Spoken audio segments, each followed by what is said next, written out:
Now, from Hollywood, Romance.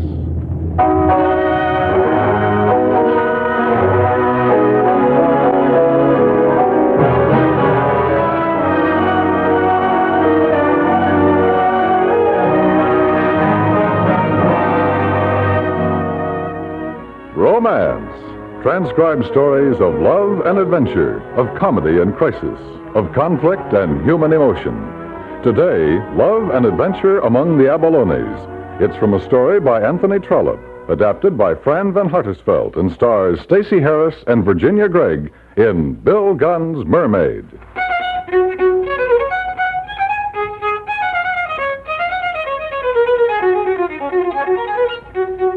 I'm Bill Gunn. When I got old enough for Mr. Whiskers to put the finger on me, I enlisted in the Navy. Me and Pa and Ma lived in Borger, Oklahoma at that time, and I wanted to gander at the ocean. Well, the Navy was okay, but there wasn't no action, and Ma and Pa got lonesome for me, so when my hitch was up, I blew. They'd moved to a little farm north of Monterey, California, and doggone, man, that's real knocked-out country. There's huge cliffs that the ocean boils up to, all blue and green and foamy white. Little spits of sandy beach, and there's rocks, all kinds of them. Big ones with a gull snooze, and flat, slippery ones that you see only when the tide's out. Crazy, jagged ones in the cove. I bought me a little beat-up skiff, muscle-powered. Days when the sea wasn't kicking up too rough, I'd sort of explore the coastline. I'd feel kind of like this Balboa guy or whoever he was, but once when I took the old man along, it didn't exactly give him the same kind of a send. We got for them rocks, Bill. Huh? Crying out loud, Pa. You beef because I was out too far, now a couple of little rocks panic you. Well, from now on, I'll just look at the ocean. Now what are you doing? I'm going to beach her in this cove. You can climb the path behind that little shack up there, and you won't be more than a mile from home. Now, cut the comedy, Bill. Them rocks will stove us in before you're close to the beach. Oh, Pa, look, I'm a sailor. The sea's as calm as a cattle trough. Now, cut it out, son. Bill, watch it. Pa, you're green. Are you seasick or just scared? I'm both. Now, don't go in no closer. That's old man Trent's shack on top of everything else. Who's old man Trent? Meanest old coot in California. Filthy, hippie-legged old fisherman. Like as not, he'd take his shotgun to us if we was lucky enough to make it as far as his lousy beach. Oh, go on. I mean it. Now, don't go no closer, Bill. Well, Pa, if you're getting seasick... I'd rather be sick than dead. Now, come on. Oar this boat back to where we started from. Hey! Get out of here with that rotten scow! Pa! Look, a mermaid! Come on, scram out of here. This is a private cove. Plopped right up out of the ocean. A sure enough mermaid. Mermaid nothing. That's old Trent's granddaughter. Oh, Mermaid, you stinking abalone poacher. Oh, you got us all wrong, sweetie. Me and that old man of mine were just out for a little pleasure cruise. Let's go, Bill. Oh, so your old man Gunn's big hero sailor boy, huh? Radar man, first class, William L. Gunn, United States Navy, retired. Oh, retired or your old man's artichoke patch. You want abalone, dive for him someplace else. Hey, I never did get to hang how you harvest them abalones. Maybe you'd like to teach me, huh? Bill, row this thing out of here. I'll give you one lesson, wise guy. You dive down, see? Only you wouldn't be man enough to hold your breath. You pry the abalone off the rocks with this hooked iron bar, see? Oh, now, ain't that interesting? If I ever catch you in my cove again, I'll break your head open with this bar.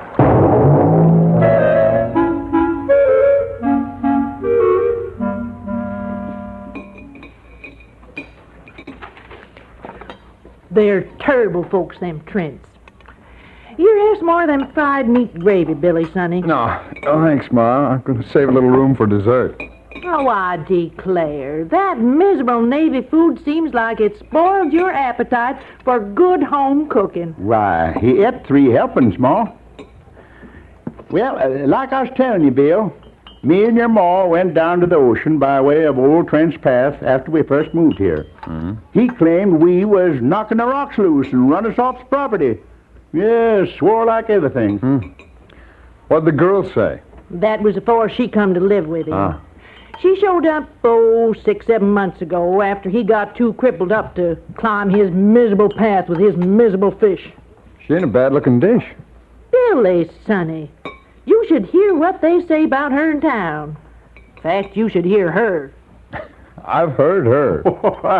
Bill's just teasing, Ma. He wouldn't have no truck with her after her offering to bash his head in. What? Yeah, sure. Said if she ever caught me in a cove again, she'd bust her old tire iron over my skull. Well, just let her try it. I'd like to see her out of the water sometime. Wonder if she's got a tail like a fish. Billy. Bill, don't talk coarse in front of your Ma. Oh, you heard of mermaids? Well, man, I called her that. She'd like the bluest stack. You stay away from the Trents, Billy. They ain't our kind. Well, you boys ready for a little cobbler? Yeah, sure, Ma. Yeah, you bet. Let me have your plate, Bill. I made this with them California boysenberries. Not as tasty as the little blackberries back home, seems to me. Oh, this tastes great, Ma. Yeah, your Ma ain't quite used to California yet, Bill. I keep asking her if she's Oklahoma sick. Ain't your pa the card, Oh, though? man, he's the most. Are you, Ma? Homesick, I mean? Why, not now, Billy, sonny. Not when I got you to cook for her and do for her again. Well, I sure go for the cooking, Ma. Hey, Ma, if I was to bring home some of them fancy abalones, would you know how to fix them?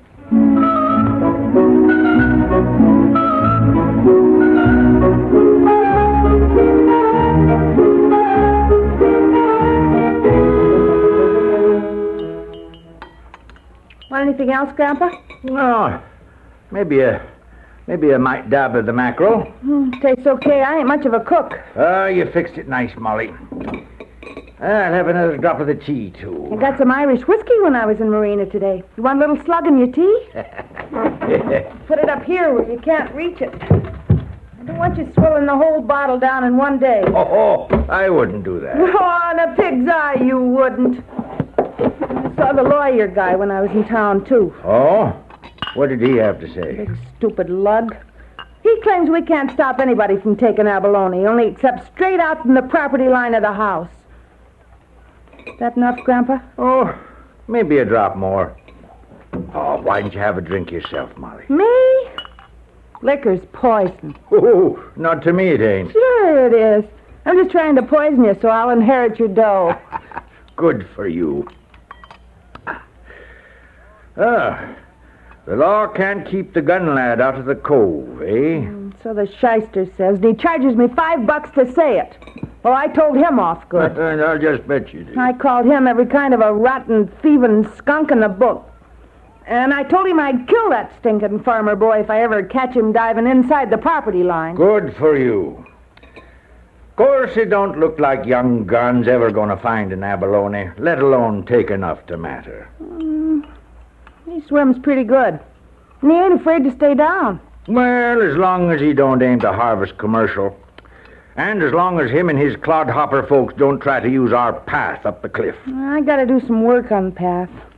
I can hardly get up myself with a big sack of abalone. Oh, me, I wish my hips hadn't give out. Makes me sad to see a slip of a girl like you wrestling them stones to make steps and diving around them spooky rocks to prize the abalones loose. Ah, go on, you lazy old bum. You love it. Just sitting around and lushing it up. And the abalone's bringing a lot more dough than you made with your stinking live bait nets when you could still handle the boat to set 'em. Oh, I got it soft, all right, all right. And don't think I don't love you for it, Molly, darling. Oh, shut up. Here, let me pour you another slug. Well, just a mite drop. You know, my hips is getting better, Molly. I worked my way clear out to the sand this morning. Sit there for a while in the sun. You should not. The doc says you gotta keep quiet. Made me feel good to watch you. You clambered around the rocks so graceful. You dived so slick and pretty. And sometimes when you'd come up shaking the drops out of your hair, it was almost like I was seeing a mermaid. Lay off that mermaid stuff, Grandpa, unless you want this bottle busted over your head.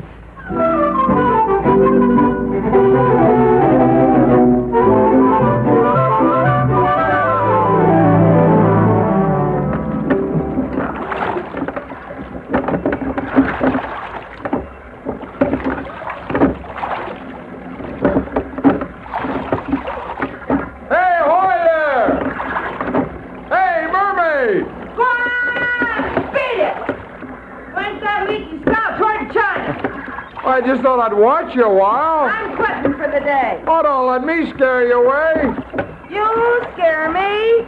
That's the biggest laugh I had since the sharks ate my kid brother. Here, grab this line. The Navy's landing. Okay, I'll grab your line and...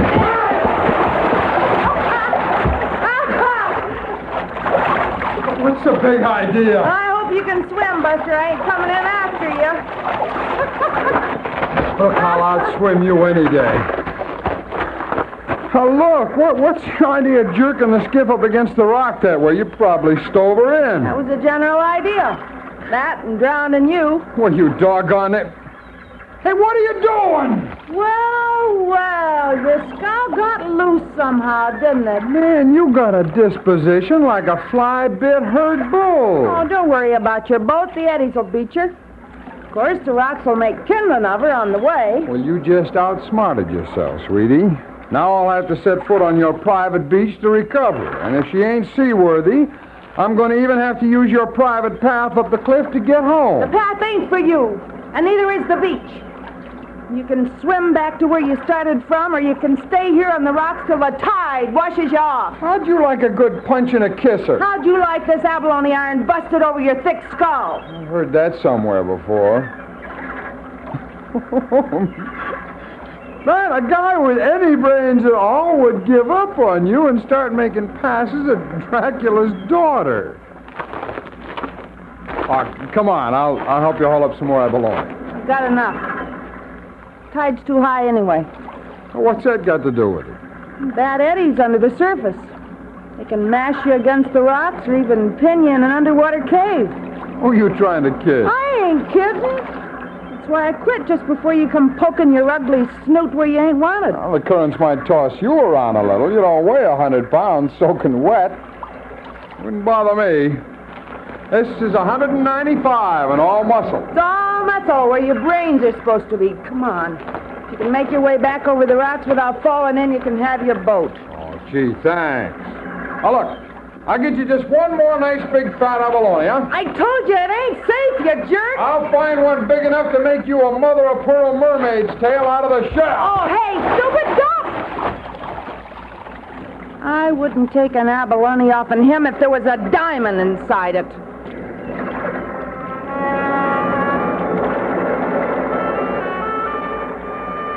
Really get on that mermaid kick anyhow. I ought to busted him with the iron. He's gonna show me how long he can hold his breath, huh? Jerk. I wish the water wasn't so dark and royal so as I could see him. Something down there. Something red staining the water. Something red like blood. It is blood. I gotta go in for him.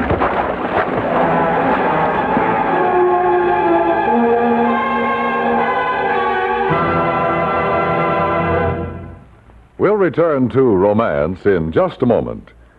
Fame and fortune unquestionably add excitement to life. But for an aging opera star, life itself seems to lose meaning when her career comes to an end. How she grapples with the readjustment to a less glamorous existence is a moving story you'll want to hear on City Hospital Today. For a realistic drama of a human being in conflict with herself, don't miss The Singer, just a short time from now when City Hospital is on the air on most of these same stations. And now for the second act of Romance.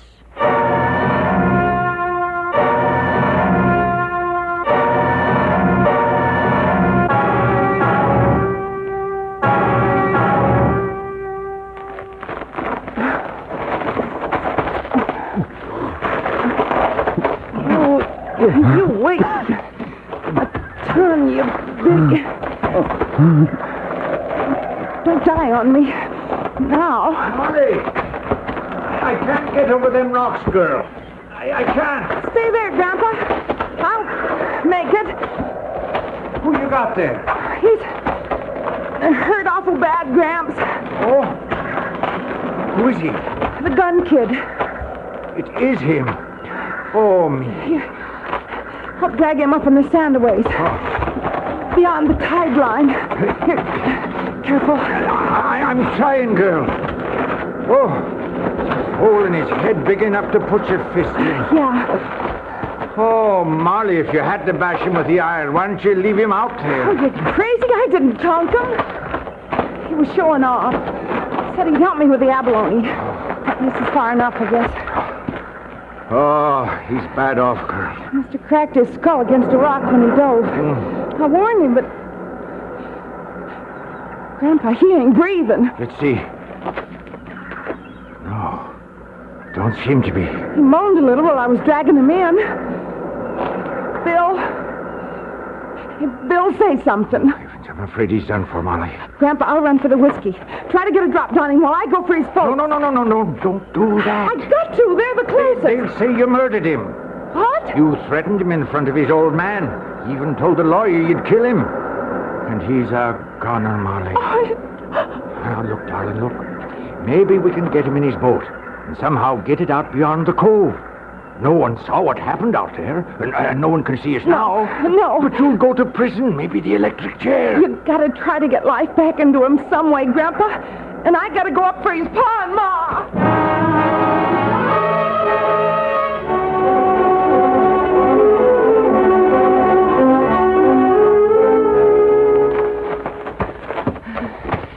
Let me help you, Mrs. Gunn. Don't you dare touch me. Where's our boy at? You know, Ma. Girl said he's lying down on the beach. Oh, doggone steep path. You ought to do something about it. We ain't got around to it. Don't wait for me, Pa. Hurry to where Billy's at. I'll get there. All right, Ma. We'll slide on ahead. It ain't far now. How'd Billy get hurt? Accident. Diving. I told him to stay away from here. You're all bruised and scratched. How'd that happen? It's none of your business. There. Just around the house now. Grandpa's with him. He better be all right. Grandpa? Did he come around yet? No, not yet. It ain't no use, Molly. Did you try that? Oh. Bill, boy. See, I put the blanket under his head and I tried pouring a drop of whiskey into him. He don't even flicker his eyelids. He feels kind of cold like. Wrap the blanket around him, Grandpa. Yes. Here. I'll try to rub the circulation back. How'd he get that wound in his forehead? Here. Help with the blanket, Mr. Gunn. Where's my boy? Where's... Billy, Sonny. Take your hands off him, you miserable... I'm only trying Get away to from him. Now, look here, mister. You two stand back. Oh, Billy, Sonny. Oh, will he be all right? He's so still. Oh, Billy, say something to me. He's dead, Ma. Oh, no. She done what she threatened to do. Oh. Drove that iron bar right through his head. I didn't. If you'd only let me explain. Leave your filthy paws off my Molly. The boy hit his head diving. Trespassing. Liar. You murderess. Lucky for you, I'm a God-fearing man, or I'd have your life for Billy's right here now without waiting for the law. I never murdered him. Murderess. Oh, Ma, you got to pull yourself together for a little while. The doctor's on his way up to our place.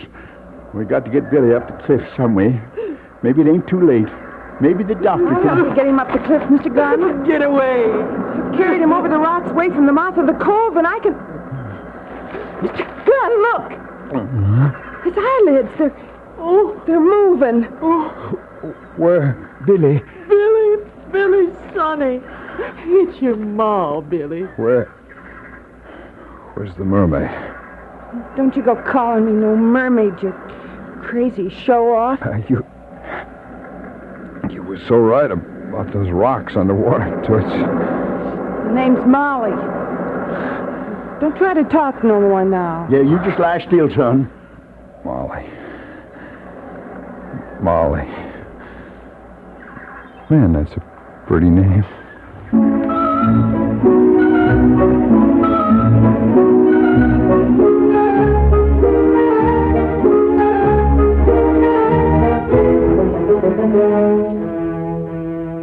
Well, the next thing I know, the shore patrol was there, hundreds of them, it seemed like, and they're all blowing their whistles, swinging their clubs. Oh, I tell you, you should have seen the native girls disappear. Buster, if trouble don't come looking for you, you go looking for it, don't you? Well, you know where I ended up? In the brig. That figures. No, you haven't heard the end of it, Molly. That night, when everybody was in the sack, the Admiral himself comes down, unlocks the door, and lets me out. Oh, and a pig's eye. He did, because he was the guy who ducked out the back door of the hut while I was conning the native chief. Oh, for crying out loud. You expect me to believe... Yeah. Why, Pa? Sorry, kids, but you've already been chilling 15 minutes longer than the doc said Bill ought to be awake. And Ma's got a nice lunch all set out for Miss Trent.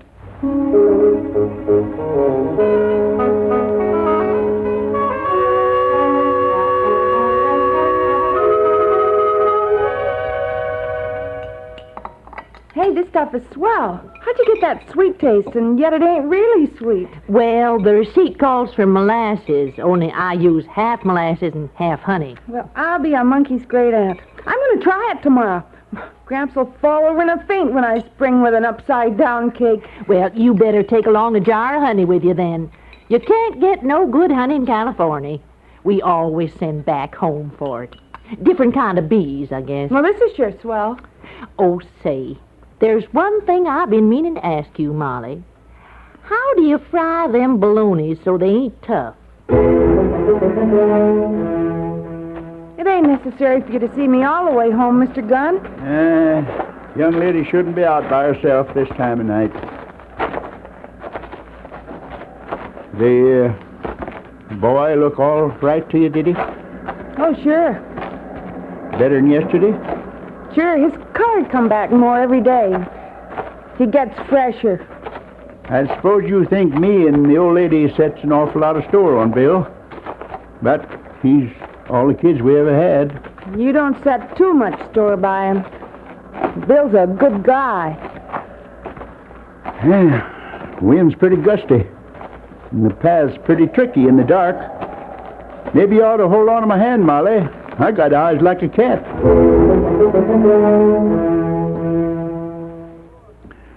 So I got these two fellas to help me out, Trent. They'll be here tomorrow.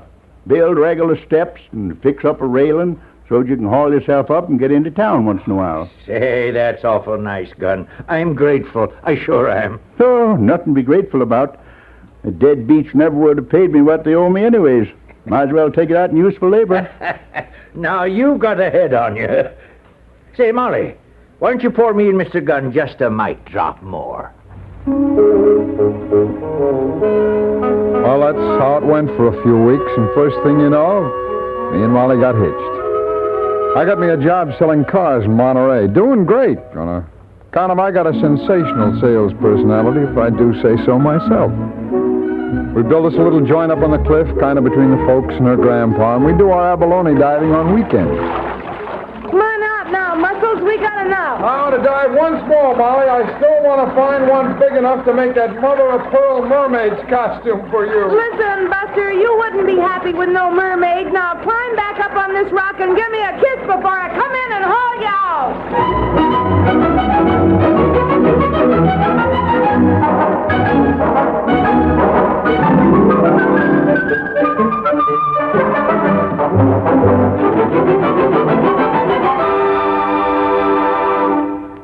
Romance is produced and directed by Anthony Ellis. Today's story was written by Anthony Trollope and adapted for radio by Fran Van Hartersveld. Featured in Bill Gunn's Mermaid were Stacey Harris and Virginia Gregg.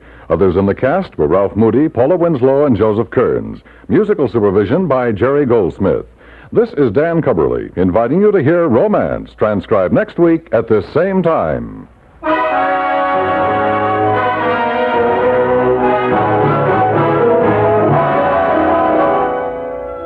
Highlights from a leader recital by Irmgard Seefried and excerpts from the Berlioz Requiem as conducted by Dmitri Mitropoulos at the Salzburg Music Festival will provide the excitement this Sunday when World Music Festivals comes your way again on most of these same stations.